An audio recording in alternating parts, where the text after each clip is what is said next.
You are listening to Argonaut Radio. I'm Nishant Mohan. Choices have consequences. If you make poor choices, it oftentimes renders poor consequences. That's longtime ASUI member Tanner Beamer. Beamer also sits on the Student Disciplinary Review Board, a group of faculty, staff, and students who review cases of violations of the Student Code of Conduct. We were unhappy with the fact that when we expel a student, there's really not a surefire way to guarantee that if they transfer to another institution, that institution will be made aware that they were dismissed from this institution for sexual violence or Title IX violations, whatever they may be. So, Beamer and the rest of ASUI decided to make sure institutions receiving a transferring student are informed right from the start if a student has been expelled for sexual assault. If we have deemed that person to be unsafe to be a part of our campus community, I think it's reckless and, quite frankly, irresponsible to not alert the other campus. ASUI passed a resolution last fall calling on the university to mark transcripts with expulsions for sexual assault. Before the unanimous vote in favor of the resolution, 83% of more than 450 respondents to a poll by ASUI said they supported the policy. A year later now, ASUI is moving to make the idea a statewide policy.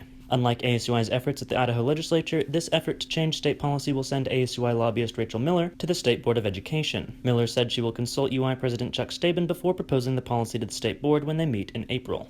Aaron Agidius, Director of Civil Rights and Investigations at UI, said the university's own policy may change soon as the registrar's office moves to comply with a recent change that she said clarifies the board's policy on communicating expulsions. Registrar Heather Chermak said complying with the policy may mean a change in procedure in UI's registrar office, though different colleges and universities in Idaho could implement the policy differently. Miller said she will continue with ASUI's plan to request the board pass a statewide policy to ensure a standard is created for all Idaho schools. Essentially what it says right now is that if there is a Title IX violation, it must be noted on a student's educational record, which is up to the interpretation of any college or university as to where that's noted.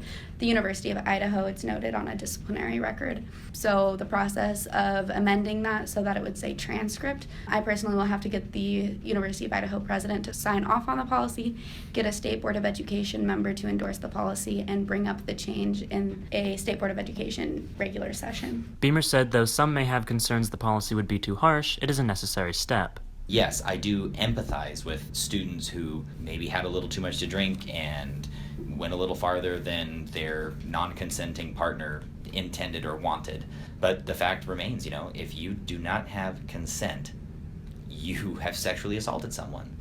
And that's why you have to constantly have your wits about you, and you have to constantly be seeking that consent. And I think that, it is an unfortunate situation that you might have a difficult time being admitted to another institution, but quite frankly, I think that that's something that, is a consequence of an action. You've been listening to Argonaut Radio.